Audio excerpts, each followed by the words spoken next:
So here's the three sections, all primed up in black, though in this light it looks a bit grey. So we'll start banging some of this together. Using a makeup sponge, I've gone over with Games Workshop's White Scar, just to give you a base to work from and to bring out some of the details. So stage one is gluing the vestry walls together.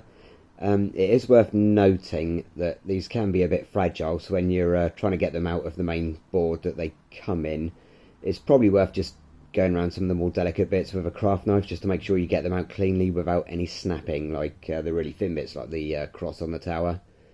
And then give the edges of the walls a little bit of a tidy up with a craft knife to make sure they go together properly. Next stage is the gable end wall. You see it's all put together here.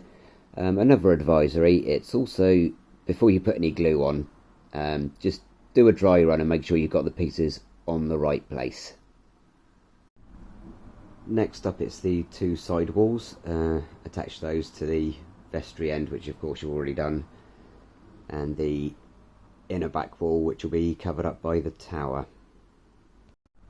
So at this point I've glued the building onto its base, that just really helps with the alignment, make sure you don't have any wonky walls. It does make putting a couple of extra bits on a bit trickier, but that's all part of the fun, right? So that's the bulk of the tower on. Learn from my errors. So if you start with the two side walls and then try and slot the front wall in, that does make life a little bit easier. Or alternatively, put the tower on before you glue it to the base. Take your pick.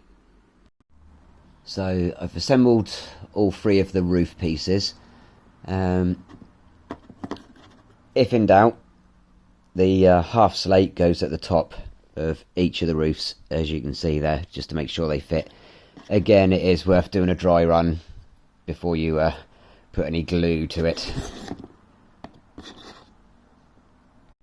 Okay, so that's the tower roof done. Advisory, again, try and keep glue off of your fingers, because of course these roof panels do tend to come off quite easily, but you know, what's a missing roof panel on a church, huh? So these are the wall sections put together. You've got 8 long sections and the 2 shorter sections.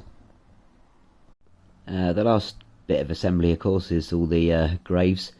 I love the fact that you get gravestones that are on the wonk. That's absolutely brilliant.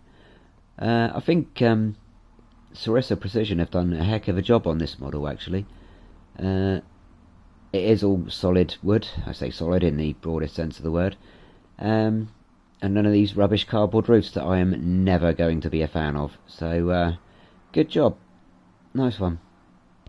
So at the end of this, with any luck, you'll have something that looks something a lot like this.